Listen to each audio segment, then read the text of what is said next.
Hi friends, welcome to Chennai Samayalagam. இந்த வீடியோல நம்ம பார்க்க போறது மல்லிதா. இந்த மல்லிதா செய்யறதுக்கு என்னென்ன பொருட்கள் தேவைன்னு பார்த்துடலாம் வாங்க.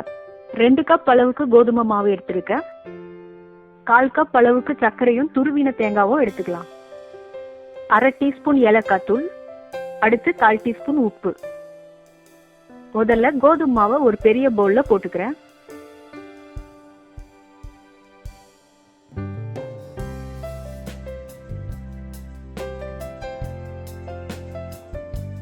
இப்போ உப்பு சேர்த்து கலந்துக்கலாம்.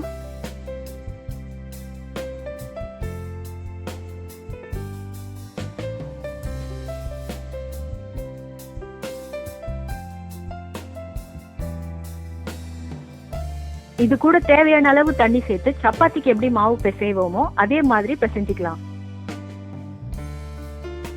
பிசைஞ்ச மாவை இப்படி உருண்டை பண்ணி வச்சிருக்கேங்க.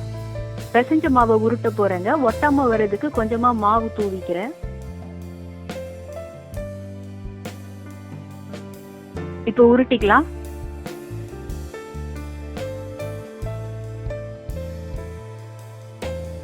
இந்த மாதிரி ரவுண்ட் ஷேப்ல இருக்கிற மூடி எடுத்து இது மேல அழுத்திக்கலாம்.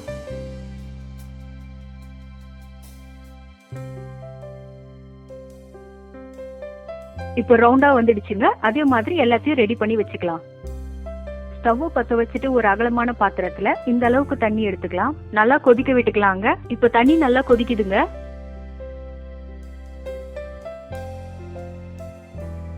இந்த ஸ்டேஜ்ல கட் பண்ணி வச்சிருந்ததை ஒவ்வொன்னா 5 பீஸ் இதுல போட்டுக்கிறேங்க.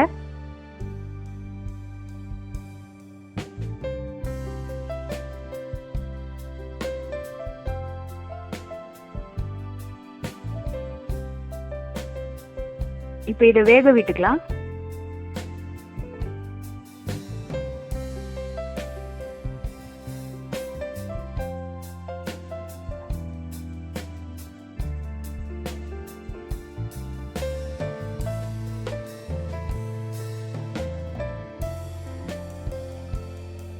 வெந்ததும் இந்த மாதிரி மேல வருங்க.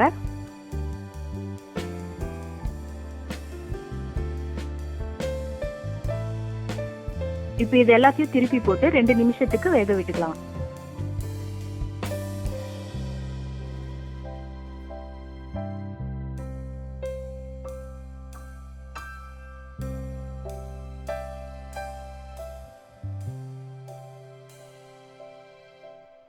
இப்ப இது நல்லா வெந்துடுச்சுங்க. ஸ்டவ் ஆஃப் பண்ணிடலாங்க. இப்ப இது ஒவ்வொன்றும் எடுத்துக்கலாங்க. எடுக்கும் போது வழுக்குங்க. இந்த மாதிரி ஜல்லி கரண்டில எடுத்தா ஈஸியா இருக்குங்க.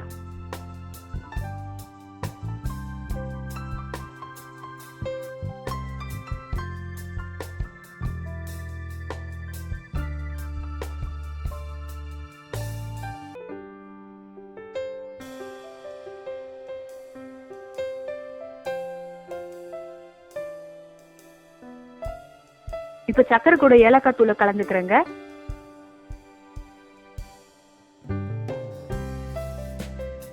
அதை இது மேல தூவிக்கலாம்.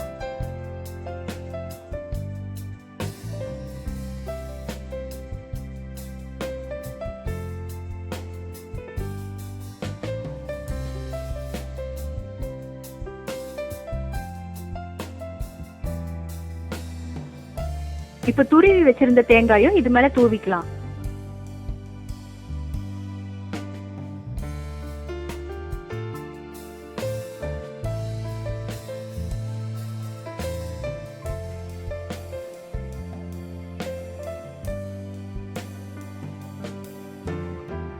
சுவையான மல்லிதா இப்ப ரெடி ஆயிடுச்சுங்க. நீங்களும் ட்ரை பண்ணி பாருங்க.